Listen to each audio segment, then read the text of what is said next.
Have you ever wondered what the scientific term for a drug used to relieve pain is? It's a question that might surface as you pop an aspirin for a headache or an ibuprofen for a muscle sprain. These everyday remedies are part of a family of drugs known as analgesics. The term analgesic is derived from ancient Greek. An means without and algia translates to pain. So put together, analgesic simply means without pain. It's a fitting name for these pain-relieving warriors, wouldn't you say? Analgesics work their magic by interacting with our nervous system. They block or interfere with certain signals in the nervous system, preventing them from reaching the brain.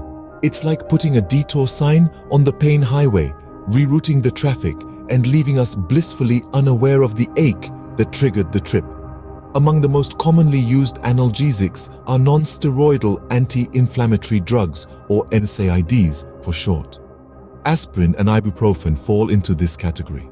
NSAIDs not only relieve pain, but also reduce inflammation, making them a go-to choice for conditions like arthritis or injuries that cause swelling. But let's not forget about our friends, the opioids. Morphine, codeine, and oxycodone are all part of this group. These are powerful pain relievers indeed, but they come with a caution sign as they can lead to dependence and addiction. Hence, they're typically reserved for severe pain that can't be managed with other types of analgesics. It's fascinating to think about how these small pills can have such a significant impact on our well-being, isn't it? Each one carries a complex science and a long history of research and development.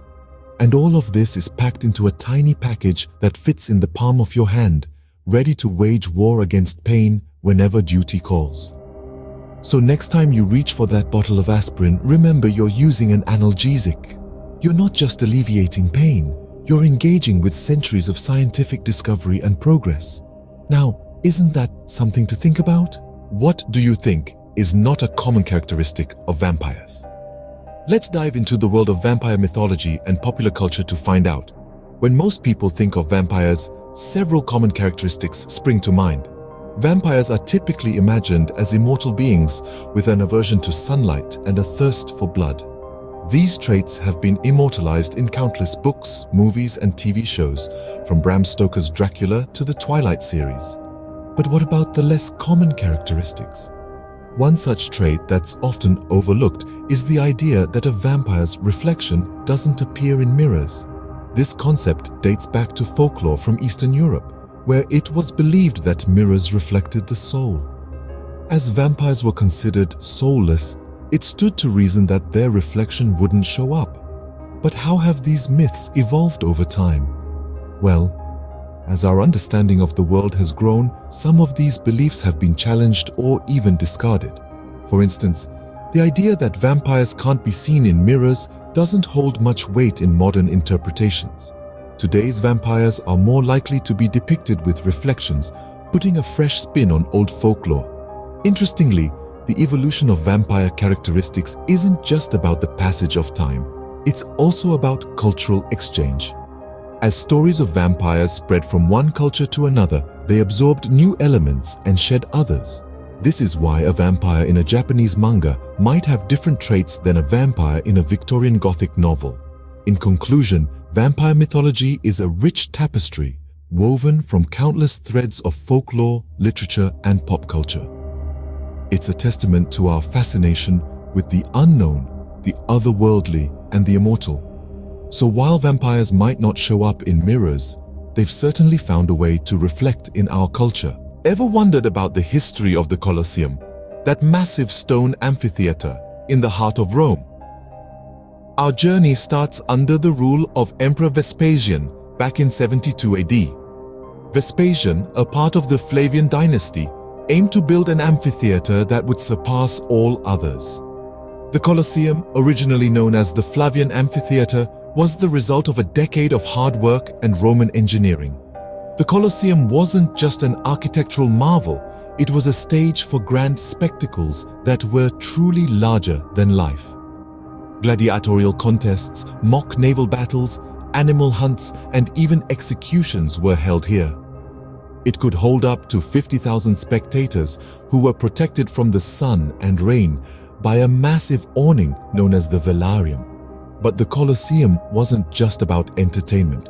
These spectacles served a dual purpose. They were a stage where the emperor could show off his wealth and power, and they were also a way to keep the Roman populace distracted and content. As centuries passed, the glory days of the Colosseum began to fade.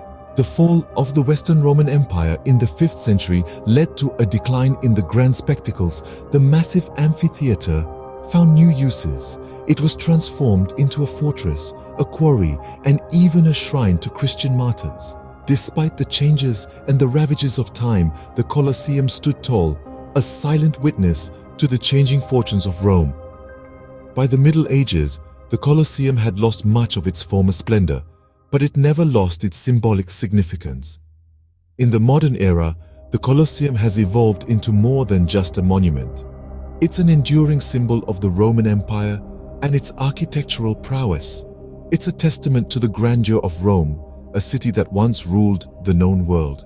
Today, the Colosseum is one of the most popular tourist destinations in the world.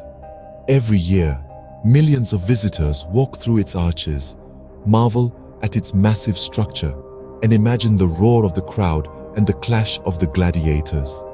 The Colosseum has seen emperors rise and fall, spectacles of great grandeur and brutal violence, transformations and decay, but through it all, it has remained standing, a testament to the power and grandeur of Rome.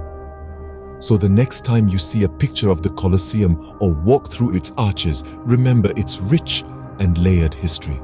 Remember the gladiators who fought for their lives, the emperors who sought to impress, and the people of Rome who watched it all unfold. From gladiatorial contests to a symbol of the Roman Empire, the Colosseum remains a testament to the power and grandeur of Rome.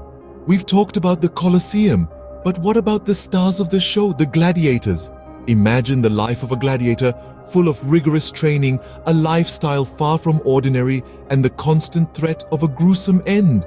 The gladiators were not just fighters, they were celebrities, heroes, and sometimes tragic figures in the grand spectacle of Roman society. Let's start with Spartacus, a name synonymous with rebellion and resistance. Born in Thrace, he was enslaved by the Romans and trained as a gladiator. But Spartacus was not content with his fate. He led a massive slave uprising known as the Third Servile War. Even though he met a tragic end, his story became a symbol of the fight against oppression. Then we have Commodus, an unusual case, as he was a Roman emperor who fancied himself a gladiator. He often participated in games, much to the horror and fascination of his subjects. His obsession with gladiatorial combat was so intense that it became a part of his downfall. Commodus's reign is remembered more for his antics in the arena than for his governance, a testament to the captivating power of the gladiator's life. And who could forget Flamma? Unlike Spartacus and Commodus, Flamma was a career gladiator. A Syrian by birth, he fought in the Colosseum over 30 times and earned a reputation as a fearsome warrior. Despite being offered his freedom 4 times, he chose to remain a gladiator, a testament to the strange allure of this deadly profession. Gladiators underwent rigorous training in specialized schools known as ludi. They followed strict diets, honed their fighting skills, and learned how to put on a good show. Their lives were far from easy.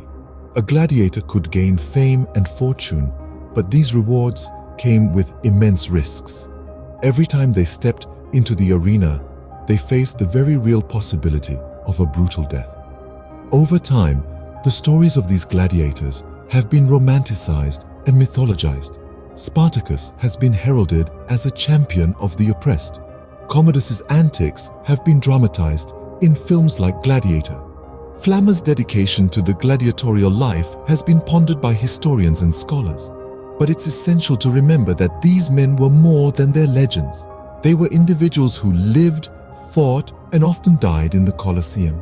Their stories are a part of the broader narrative of the Roman Empire, reflecting the society's values, fears, and obsessions. Despite their dangerous lives, gladiators captured the Roman imagination, and their stories continue to fascinate us today. Their tales remind us of the human capacity for courage, resilience, and spectacle, even in the face of overwhelming odds. As we delve deeper into the history of the Colosseum and its gladiators, we are reminded of the complex and captivating tapestry of human history. Let's quickly recap what we've learned today. We started by diving into the world of pharmaceuticals, where we defined analgesics as drugs designed to relieve pain, a vital tool in medicine. From there, we ventured into the realm of the supernatural, debunking some myths about vampires. Not all of them, it turns out, have the common characteristics we see in movies. Then, we time traveled to ancient Rome, exploring the majestic Colosseum. We learned about its grandeur, its history from inception to the end, and how it stood as a symbol of Roman might. Lastly, we delved into the lives of gladiators, those brave warriors who fought in the very same Colosseum, giving us a glimpse into their challenging and thrilling lives. As we close, remember that science, mythology, and history are all around us, waiting to be discovered and understood. Stay curious,